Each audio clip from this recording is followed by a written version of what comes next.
Good morning dear student. MSc final के YouTube channel में आपका स्वागत है।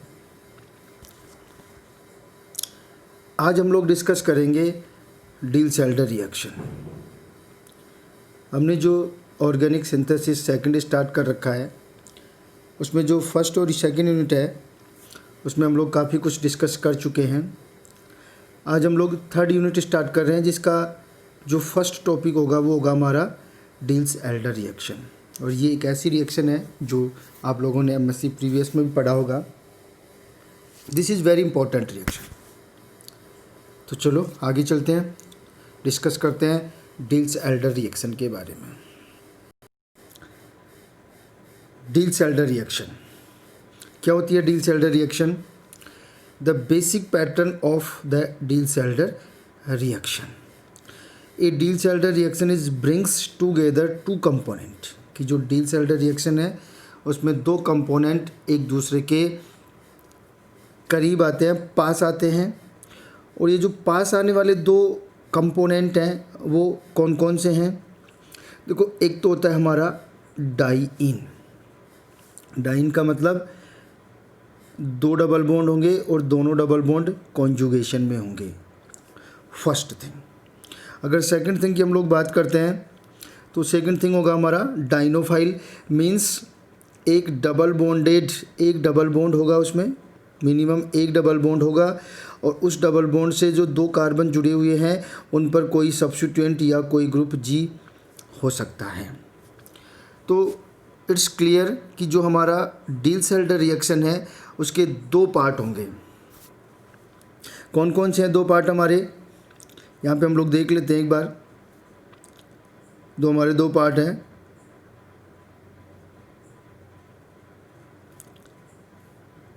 देखो, एक तो हमारा होगा डाई-इन। डाई-इन मीन्स दो डबल बॉन्ड होंगे जो कॉन्जुगेशन में होंगे। और एक होगा हमारा डाइनोफाइल। क्या होगा हमारा? डाइनोफाइल। इन दोनों के बीच रिएक्शन होगी जिसे हम लोग बोलते हैं डील-सेल्डर रिएक्शन। एक्चुअल में ये एक पेरिसाइक्लिक रिएक्शन का ही पार्ट है। और पेरिसाइक्लिक रिएक्शन में भी जो हम लोग स्पेशली पढ़ते हैं, कौन सी रिएक्शन पढ़ते हैं हम लोग स्पेशली? हम लोग जो साइक्लो एडिशन रिएक्शन पढ़ते हैं उसमें जो हम लोग पढ़ते हैं 4+2 साइक्लो एडिशन। कौन सी? 4n पाई प्लस 2n पाई। मीन्स 4+2 जो साइक्लो एडिशन होता है उसी को हम लोग बोलते हैं डील-सेल्डर रिएक्शन।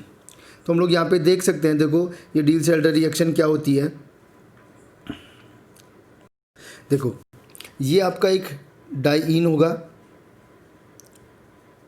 ये आपका एक डाई-इन है और ये आपका एक डाइनोफाइल है।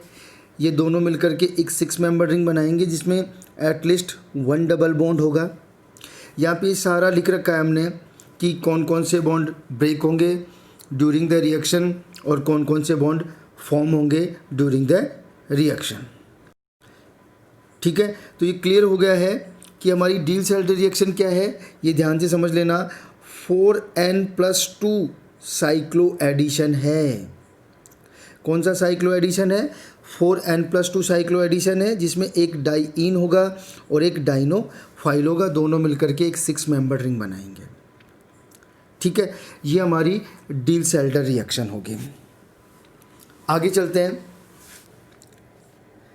आगे अगर हम लोग बात करें, यहाँ पे देखो, डील-सेल्डर रिएक्शन की हम लोग मैकेनिज्म की बात करते हैं। किसकी बात करेंगे अब हम लोग? डील-सेल्डर रिएक्शन की मैकेनिज्म की बात करते हैं। तो ये जो मैकेनिज्म है वो एक कंसर्टेड मैकेनिज्म होती है। कौन सी मैकेनिज्म होती है? कंसर्टेड मैकेनिज्म होती है। कंसर्टेड मैकेनिज्म का मतलब है ऐसी मैकेनिज्म जिसमें बॉन्ड फॉर्मेशन और बॉन्ड ब्रेकिंग वाली जो स्टेप हैं वो साइमल्टेनियसली होती हैं, या हम लोग कह सकते हैं दोनों स्टेप एक दूसरे के पैरेलल चलती हैं। तो अगर हम लोग इन दोनों के बीच रिएक्शन को देखें तो देखो, ये वाला डाई-इन और ये डाइनोफाइल, अगर हम लोग इलेक्ट्रॉनिक मूवमेंट को शो करें तो देखो, ये वाले इलेक्ट्रॉन शिफ्ट इधर होंगे तो ये वाले इलेक्ट्रॉन, ये वाला बॉन्ड इधर शिफ्ट हो जाएगा तो आपका 6 मेंबर रिंग बन जाएगी। क्या बन जाएगी? आपकी 6 मेंबर रिंग बन जाएगी। एक बार हम लोग इसको दोबारा देखते हैं। एक चीज़ और इम्पोर्टेंट है, देखो जो इलेक्ट्रॉन का जो मूवमेंट है वो आप किसी भी डायरेक्शन में करवा सकते हो। अगर हम लोग यहाँ से यूँ, यहाँ से ये और ये ऐसे करवाएं तो भी वही प्रोडक्ट बनेगा हमारा, और अगर हम लोग यहाँ से इधर, यहाँ से इधर और इधर से इधर करवाएं तो भी हमारा सेम प्रोडक्ट बनेगा। तो ये जो मैकेनिज्म है हमारी, वो कौन सी मैकेनिज्म हुई? Concerted mechanism. और कंसर्टेड मैकेनिज्म जो होती हैं वो हमेशा स्टीरियो स्पेसिफिक रिएक्शन होती हैं, जिसकी बात हम लोग आगे करेंगे स्टीरियो केमिस्ट्री ऑफ डील-सेल्डर रिएक्शन में। ठीक है, तो यहाँ तक हो गया क्लियर। देखो अब जो इम्पोर्टेंट जो प्रॉपर्टीज़ हैं इसकी वो क्या क्या है, देखो एक तो जो आप डाई इन यूज कर रहे हो वो कॉन्जुगेटेड होना चाहिए। समझ में आ गई बात कि जो डाई इन यूज करेंगे वो कॉन्जुगेटेड होना चाहिए, मीन्स एक डबल बॉन्ड फिर सिंगल बॉन्ड फिर डबल बॉन्ड होना चाहिए। इस तरह का डाई इन होगा तभी डील-सेल्डर रिएक्शन होगी। ठीक है, सेकंड जो इम्पोर्टेंट लाइन है, या फिर हम लोग इसी को एक बार देख लें।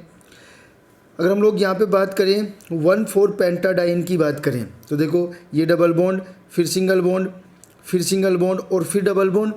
इट मीन्स ये जो दोनों डबल बॉन्ड हैं वो कॉन्जुगेशन में नहीं है, और अगर कॉन्जुगेशन में नहीं है तो ये जो डाई इन है वो कॉन्जुगेटेड नहीं है, और कॉन्जुगेटेड नहीं है तो यहाँ पे डील-सेल्डर रिएक्शन नहीं होगी। ये ध्यान रख लेना, कौन सी रिएक्शन नहीं होगी यहाँ पे? डील-सेल्डर रिएक्शन नहीं होगी। तो जो फर्स्ट कंडीशन हमारी ये है कि जो डाई इन है वो कॉन्जुगेटेड डाई इन होना चाहिए। सेकंड जो इम्पोर्टेंट लाइन है वो हम लोग देख लेते हैं। सेकंड इम्पोर्टेंट लाइन ये है कि जो आपकी डाई इन है वो हमेशा सिस कन्फर्मेशन में होनी चाहिए। जो डाई इन है वो आपका जो कन्फर्मेशन है उसका वो हमेशा कैसा होना चाहिए? सिस कन्फर्मेशन होना चाहिए, एस सिस कन्फर्मेशन होना चाहिए। मीन्स जो दोनों डबल बॉन्ड हैं वो सेम साइड में होने चाहिए।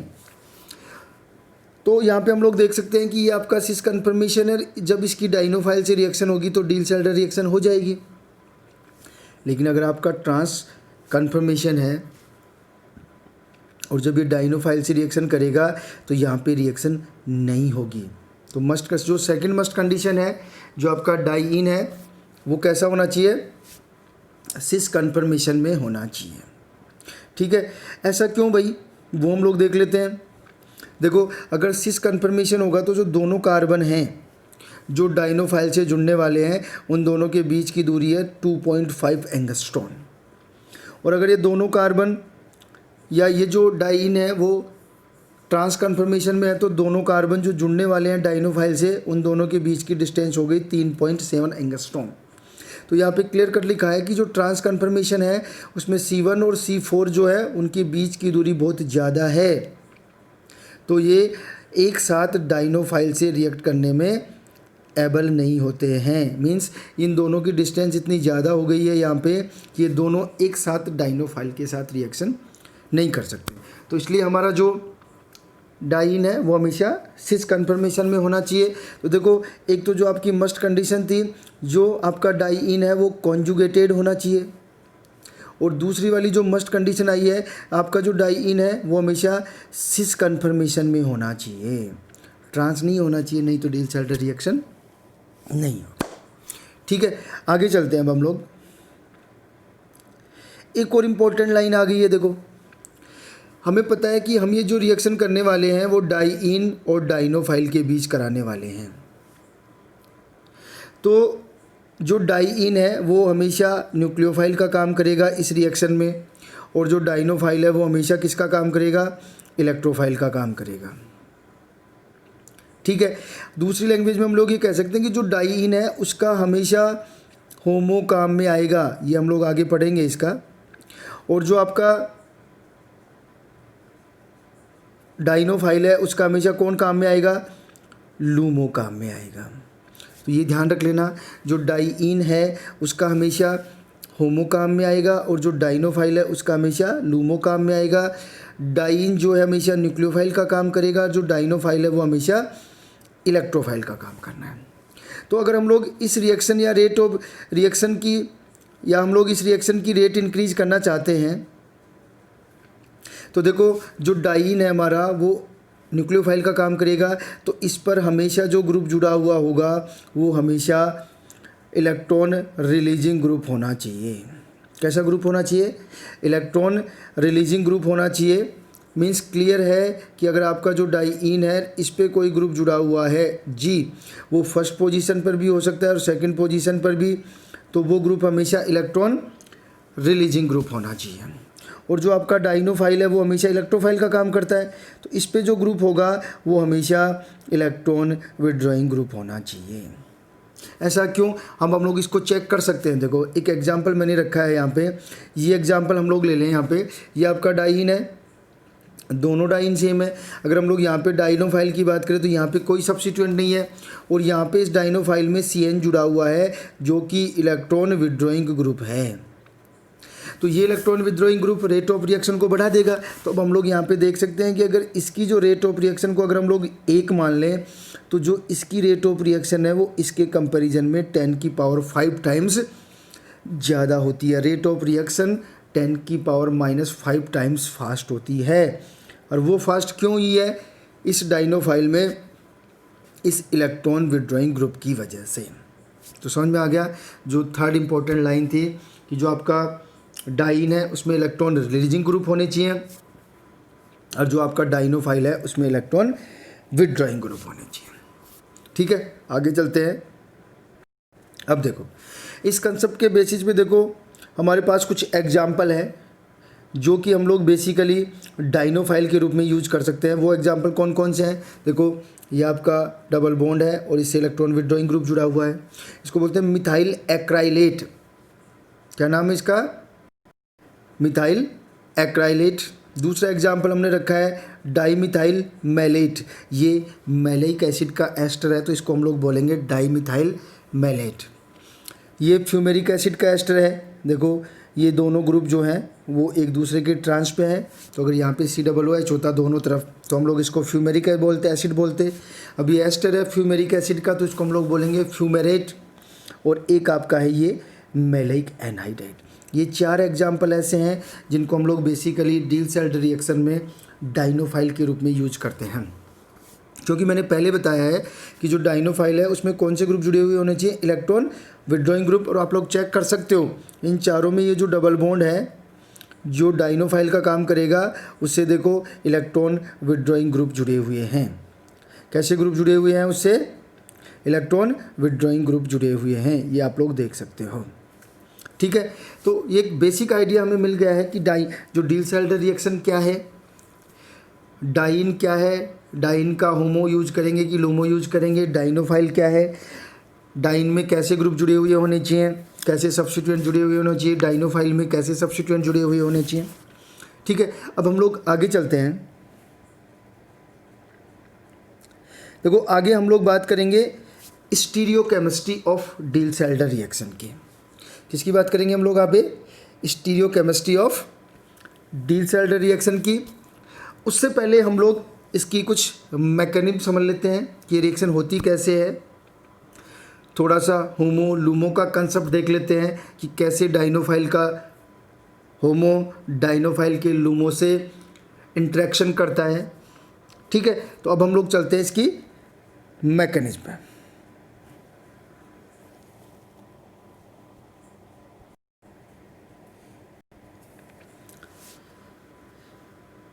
जैसा कि मैंने आपको बताया था ये जो मैकेनिज्म होगी वो कंसर्टेड मैकेनिज्म होगी। कौन सी मैकेनिज्म होगी ये? कंसर्टेड में आप लोग देख सकते हो। देखो ये जो अगर हम लोग इसके इंटरमीडिएट की बात करें तो देखो ये वाला बॉन्ड इधर शिफ्ट हुआ था तो ये वाला इधर, तो ये वाला इधर शिफ्ट हुआ है। तो देखो ये वाला बॉन्ड फॉर्मेशन मीन्स ये वाला बॉन्ड फॉर्मेशन स्टार्ट हो गया है। यहाँ पे इन दोनों के बीच में बॉन्ड ब्रेकिंग स्टार्ट हो गया है, इन दोनों के बीच बॉन्ड फॉर्मेशन स्टार्ट है, और ये इन दोनों के बीच बॉन्ड ब्रेकिंग, इन दोनों के बीच बॉन्ड फॉर्मेशन स्टार्ट है। तो ये जो मैकेनिज्म है इसे हम लोग बोल रहे थे कंसर्टेड मैकेनिज्म। कौन सी मैकेनिज्म बोल रहे थे? कंसर्टेड मैकेनिज्म, जिसमें बॉन्ड ब्रेकिंग और बॉन्ड फॉर्मेशन एक साइमल्टेनियसली चलता है। तो यहाँ से देख सकते हैं हम लोग जब ये इंटरमीडिएट बिल्कुल कंप्लीट हो जाती है, बॉन्ड ब्रेकिंग और बॉन्ड फॉर्मेशन कंप्लीट हो जाता है, तो आपका एक 6 मेंबर रिंग बन जाती है जिसमें एटलीस्ट 1 डबल बॉन्ड होता है। ठीक है, आगे चलते हैं हम लोग। अब थोड़ा सा देखते हैं इसको। देखो इसको और अधिक समझने के लिए सबसे पहले मैंने अभी आपको बताया था कि जो आपका ये डाइन है उसका कौन यूज होगा, होमो, और ये आपका जो डाइनोफाइल है उसका कौन यूज होगा, लूमो। तो एक बार हम लोग थोड़ा सा होमो और लूमो का कंसेप्ट देखते हैं कि होमो लूमो होते क्या हैं। एक बार अगर हम लोग यहाँ पे बात करें तो थोड़ा सा हम लोग इस टाइप से देख सकते हैं। देखो पहले कि ये आपका डाइनोफाइल है और ये ये आपका डाइन है, ये आपका डाइनोफाइल है। ये एक दूसरे की तरफ इस टाइप से अप्रोच करते हैं, मीन्स ये नीचे से ये अप्रोच करता है, ये डाइन है और ये डाइनोफाइल है। इस तरह इनमें इंट्रैक्शन होती है। अब देखो जब ये दोनों मीन्स डाइनोफाइल और डाइन अप्रोच करेंगे तो उनके बीच जो ऑर्बिटल्स है, जो होमो और लूमो है, उनकी इंट्रैक्शन कैसे होगी उसको हम लोग एक बार देख लेते हैं। ठीक है, ठीक है। देखो ये डाइन है और ये डाइनोफाइल है। ठीक है, अगर हम लोग यहाँ से बात करें अब तो देखो ये जो हमारा डाइन है उसका मोलिकुलर ऑर्बिटल डायग्राम है। इसके 4 मोलिकुलर ऑर्बिटल डायग्राम बनेंगे। तो 4 इलेक्ट्रॉन बने तो 4 इलेक्ट्रॉन यहाँ पे बढ़ जाएंगे, 2 इलेक्ट्रॉन यहाँ पे, 2 इलेक्ट्रॉन यहाँ पे। तो ये जो है वो होमो का काम करेगा। होमो का मतलब हाईएस्ट ऑक्युपाइड मोलिकुलर ऑर्बिटल्स। और इसमें अगर देखा जाए तो एक नोड होगा इसमें। कितने नोड हैं इसमें, एक नोड है। और अगर हम लोग इधर डाइनोफाइल की बात करें,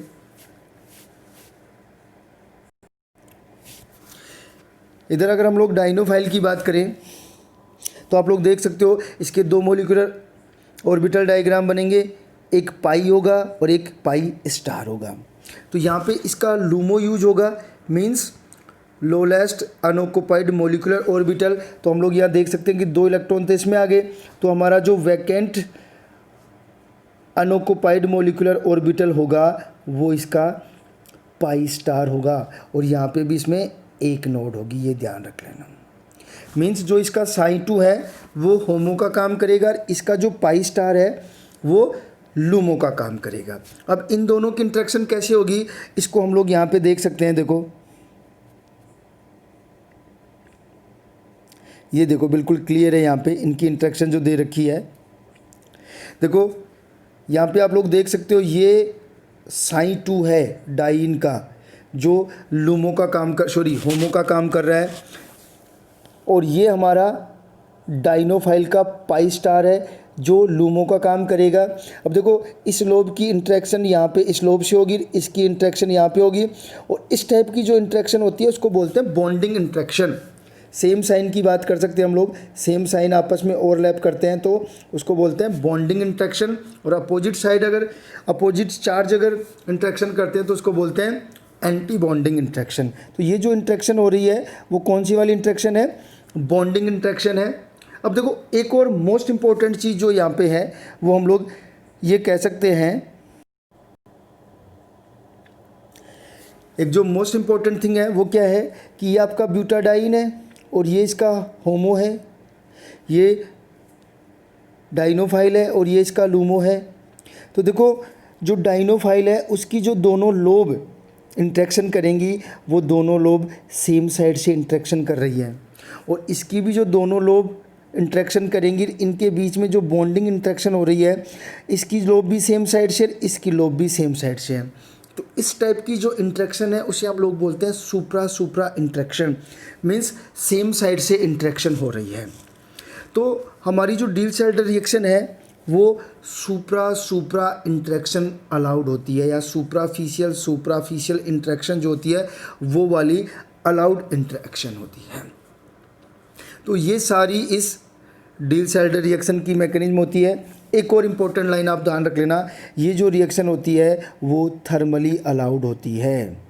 कैसी अलाउड होती है, ये थर्मली अलाउड है। जो हम लोग पेरिसाइक्लिक रिएक्शन में पढ़ा होगा आप लोगों ने प्रीवियस में कि जो डील-सेल्डर रिएक्शन है मीन्स जो 4+2 साइक्लो एडिशन है, कौन सी 4+2 साइक्लो एडिशन है वो थर्मली अलाउड होती है, ये ध्यान रख लेना। थर्मली अलाउड होती है। दूसरा सुप्रा अलाउड होती है। कौन सी इंट्रैक्शन होती है इसमें, सुप्रा इंट्रैक्शन अलाउड होती है। तो ये सारी देखो एक बहुत इंपॉर्टेंट पार्ट हमारा हो गया है।